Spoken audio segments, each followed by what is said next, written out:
Hi, everybody, and welcome to another Linfield Coaches CatChat. Joe Stewart out here with head women's soccer coach Steve Simmons. Coach Simmons, how you doing today? I'm doing great. Thanks for asking. How can you not be? 80 degrees in October. 80 degrees in October, we'll take it. So you're coming off a couple of draws this last weekend at George Fox, 1-1. Honestly, a positive result there in a lot of ways against a team that's still unbeaten this year. And then here against Pacific at home, also 1-1.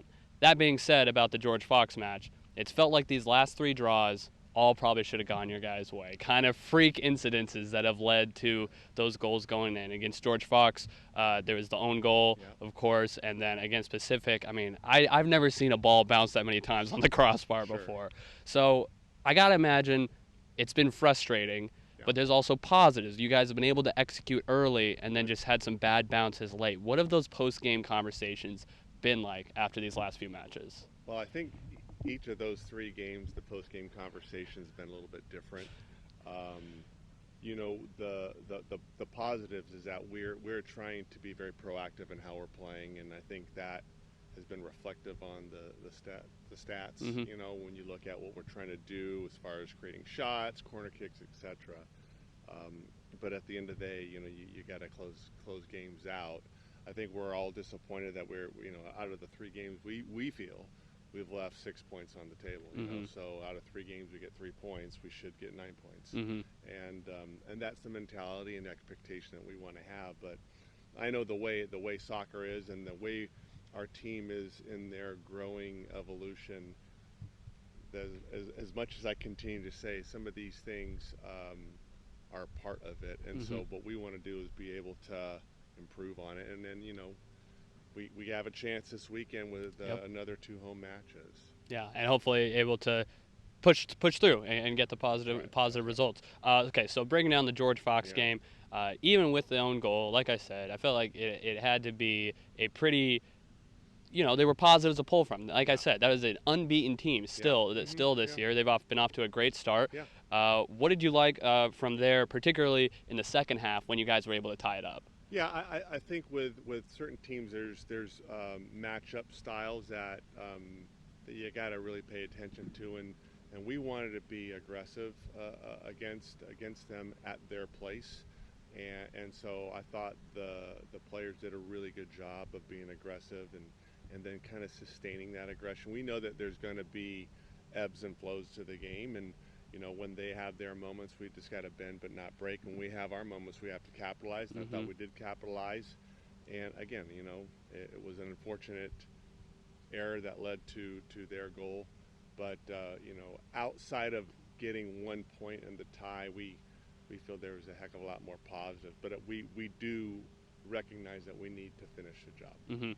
And then against Pacific, how about Emily Hyde this year? You last year more of a defensive mid, kind of moved her more into an attacking mid role this year, and she had that goal against Pacific, beautiful shot. And what led to that decision? I mean, obviously it's a very fluid system. A lot of players that kind of almost play multiple positions throughout a match. But what have you seen out of Emily Hyde that has led you to move her from the defensive side to the attacking side? Yeah, Emily can do a lot of good things. She's like a lot of our players. They're well versed in playing different roles for us, and one of the roles that Emily does really well is that she has a nose for the goal and she can strike the ball. You know, and I've played her in the back, I've played her in the midfield, and I just had a feeling that okay, let's get her close to goal and see what she can do. And so the goal that she scored came off a wonderful pass from a freshman, Catherine Pearson, and you know, Emily posts up and then does a little quick turn and then fires it to the back of the net, as if she has done that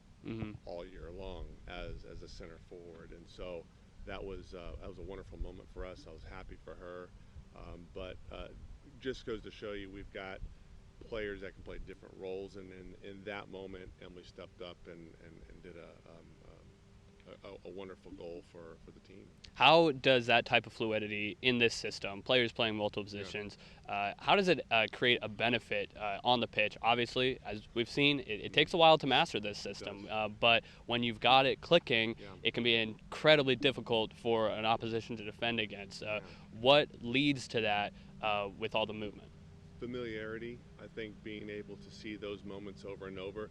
The hard part of doing this is that because it's so fluid, it can be confusing for our own players.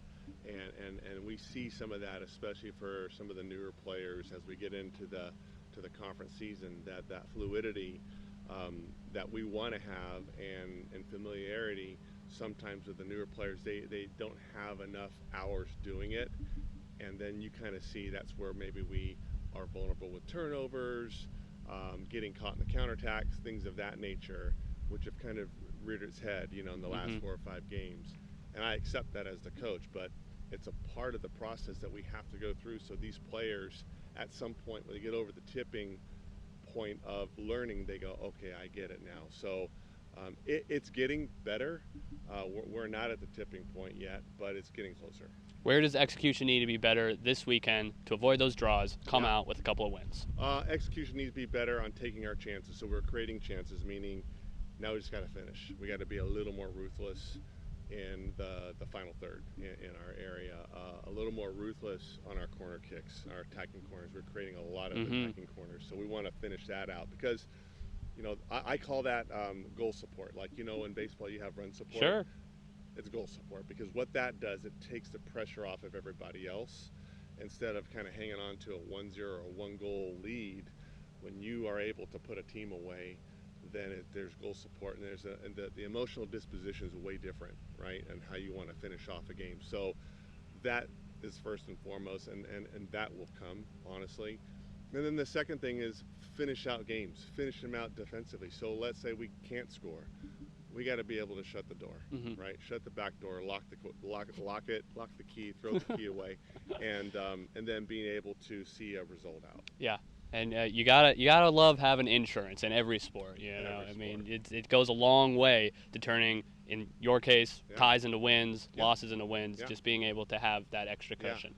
Once again, the Wildcats are at home this weekend for 2 more as the Wits come to town. On Saturday, they'll be taking on Whitworth. On Sunday, it'll be Whitman. Both of those matches starting at noon, and we'll of course have live coverage of it all for you on the LSN. Coach, good luck this weekend, and thanks for the time. Thanks, Joe.